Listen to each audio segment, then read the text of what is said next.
ঝিনাইদহের সাগান্না বাওড়ের শতবিঘা সরকারি জমিসহ আশেপাশের কৃষকের জমি দখলের পায়তারা করছে একটি মহল, যেখানে নিজের প্রভাব খাটিয়ে করছেন মাছ চাষ। এমন দখলদারিত্ব বন্ধের দাবি ভুক্তভোগীদের, প্রয়োজনীয় ব্যবস্থা গ্রহণের আশ্বাস প্রশাসনের। সোহেল আহমেদের প্রতিবেদন, জানাচ্ছেন আফরিন পপি। ঝিনাইদহের সাগান্না বাওড়ের সরকারি জমি এখন প্রভাবশালীদের দখলে। স্থানীয় কিছু প্রভাবশালী নামমাত্র কিছু খাজনা দিয়ে পুরো বাওড় দখলে নিয়ে মাছ চাষ করছে।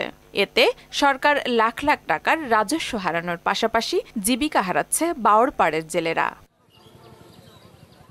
অভিযোগ আছে, বাওড়ের আশেপাশের কৃষকদের 29.45 একর জমিও দখলের চেষ্টা চলছে। তাই সরকারিভাবে লিজ দেওয়া ও দখলদারদের উচ্ছেদ করার দাবি স্থানীয় ভুক্তভোগীদের। প্রভাবশালী যারা এরা জোর করে এই বাওড় খাচ্ছে, তখন সাধারণ মানুষও কোনো হয়রান হচ্ছে। আর আমাকে চাষবাস এই জমিতে করতে দিচ্ছে না, তাহলে পাথরা বন্ধ দিতে দেয় না, ওরা পানির তল করে দেয় আর দিল্লি গেলি তুলে দেয়, মায়ের ধর করে তুলে দেয়। সমিতি করে আমাদের জোর দখলে বিভিন্ন মামলা হামলা কেস দিয়ে আমাদের হয়রানি নির্যাতন করে। এই বাওড়ের মৎস্য মারছে এবং প্রচুর অর্থ করছে অবৈধভাবে।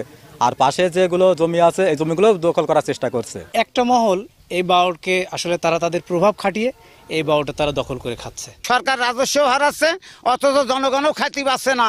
তা আমরা চাচ্ছি যে সরকার নিজের রাজস্বটাও পাক। জেলা প্রশাসন বলছে, সরকারি সম্পত্তি সংরক্ষণ করার জন্য যা যা করণীয় তা করা হবে। বাওড়ের দখল সম্পূর্ণ সরকারের, ব্যবহারজনিত কারণে কেউ ব্যবহারের সুযোগ পেয়ে সে যদি মনে করেন যে এটার দখল পেয়ে গিয়েছে বা সেটা ভবিষ্যতে নিতে চায়, এটা আসলে আমাদের অনেক সময় অনেক মানুষ এই ধরনের প্রবণতায় আসে আমাদের নলেজে আসার সাথে সাথে আমরা সেগুলো প্রোটেক্ট করি। সরকারি সম্পত্তি সংরক্ষণ করা আমাদের সকলের দায়িত্ব।